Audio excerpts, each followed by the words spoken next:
Avec les progrès réalisés en matière d'analyse physico-chimique, la présence de traces de substances médicamenteuses et de leurs métabolites a été largement établie à l'échelle mondiale, en particulier dans les eaux de surface et souterraines, les eaux résiduaires et les sols. Ces polluants dits émergents qui proviennent des rejets humains et vétérinaires s'ajoutent aux nombreuses substances non médicamenteuses liées aux activités humaines. Plusieurs études révèlent la présence de résidus d'antibiotiques dans les eaux de surface et souterraines avec des concentrations pouvant varier du nanogramme au microgramme par litre. Même à faible concentration, ces composés peuvent engendrer des effets néfastes pour l'homme et pour l'écosystème terrestre. Afin de réduire cette pollution, plusieurs procédés de traitement ont été testés, tels que les procédés physico-chimiques comme l'adsorption sur charbon actif et les techniques membranaires, dont l'inconvénient majeur réside dans le transfert de la pollution d'une phase à l'autre.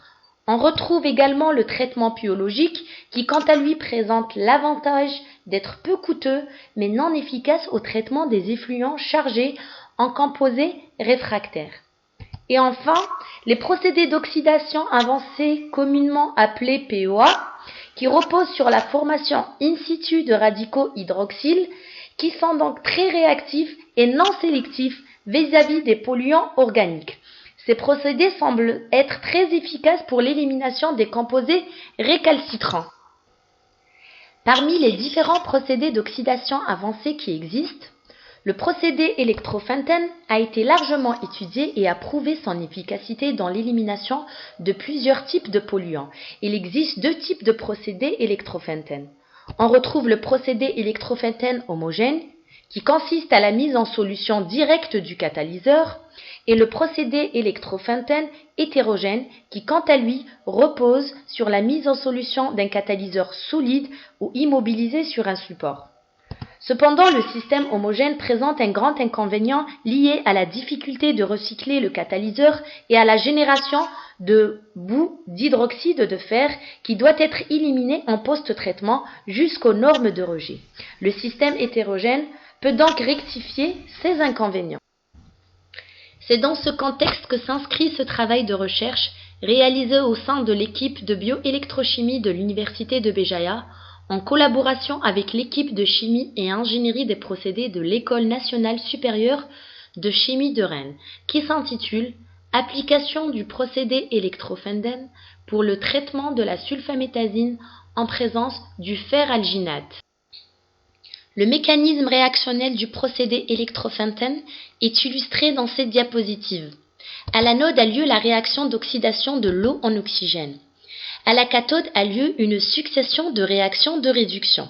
D'une part, la réaction de réduction de l'oxygène conduit à la formation du peroxyde d'hydrogène.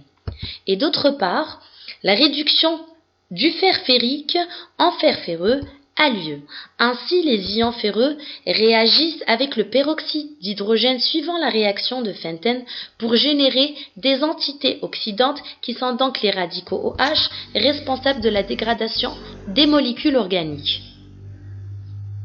Le choix de la dégradation de la sulfaméthazine repose sur sa grande utilisation en médecine vétérinaire en tant qu'agent antimicrobien et promoteur de croissance, de sa détection régulière dans le milieu environnemental, de sa biorécalcitrance et toxicité. La présentation de ce travail de recherche se fera comme suit. Je vais d'abord commencer par vous présenter les différentes méthodes et matériels utilisés durant ce travail de recherche. Ensuite, je vais passer à la présentation des résultats obtenus des différents paramètres étudiés. Et enfin, je vais terminer par une conclusion. Le dispositif expérimental utilisé pour la préparation des billes d'alginate est composé d'une plaque d'agitation, d'une pompe qui va permettre d'aspirer la solution d'alginate. Cette dernière est introduite goutte à goutte dans une solution de chlorure de calcium et de sulfate de fer. Les billes d'alginate ainsi formées sont réservées au frais pendant 24 heures, ensuite rincées plusieurs fois à l'eau distillée, puis séchées dans une étuve à 40 degrés Celsius. Les billes d'alginate vierges et les billes d'alginate en présence du fer ont été caractérisées par microscopie électronique à balayage couplée à l'EDX. Les images révèlent que les billes d'alginate avec et sans fer ont une morphologie similaire de forme sphérique et d'une surface rugueuse résultant de la réticulation ionique entre l'alginate et les ions calcium pendant le processus de gélification. L'analyse nous a permis également d'enregistrer un pourcentage massique en fer de l'ordre de 17%. L'électrolyse de la solution en sulfaméthazine a été réalisée dans une cellule électrochimique constituée d'une anode en platine et d'une cathode en feutre de carbone.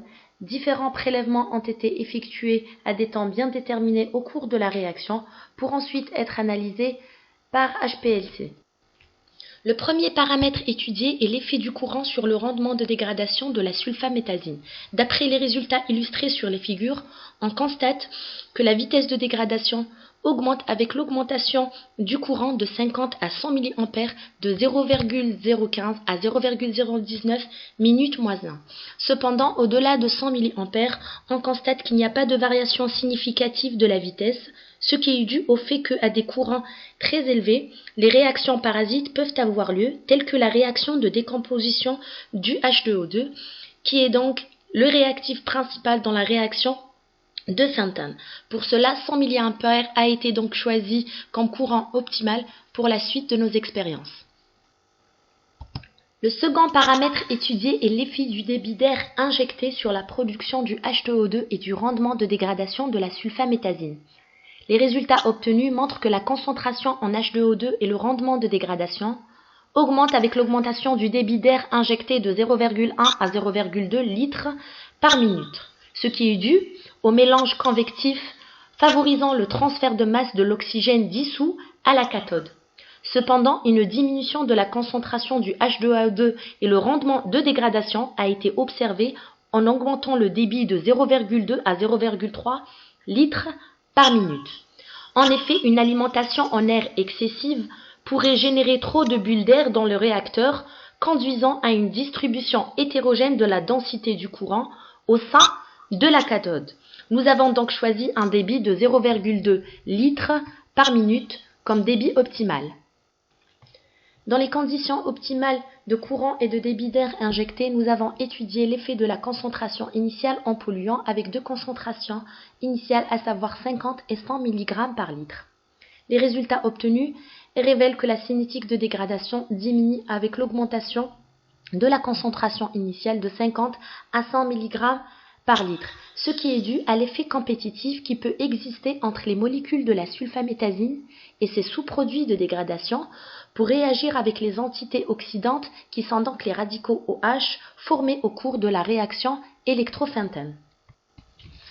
On peut donc conclure que dans ce travail, le procédé électro-Fenton hétérogène utilisant des bifer-alginates comme catalyseur a été testé dans le but de dégrader de la sulfaméthazine, un antibiotique très utilisé en médecine vétérinaire. L'alginate est utilisé comme un matériau de support des ions de fer, puis utilisé dans le procédé électro-Fenton hétérogène comme catalyseur. Le fer a été encapsulé avec succès dans la matrice d'alginate avec un pourcentage en masse de l'ordre de 17%. La sulfaméthazine a été complètement dégradée au bout de 90 minutes d'électrolyse dans les conditions optimales de courant et débit d'air injecté. Et je vous remercie pour votre attention.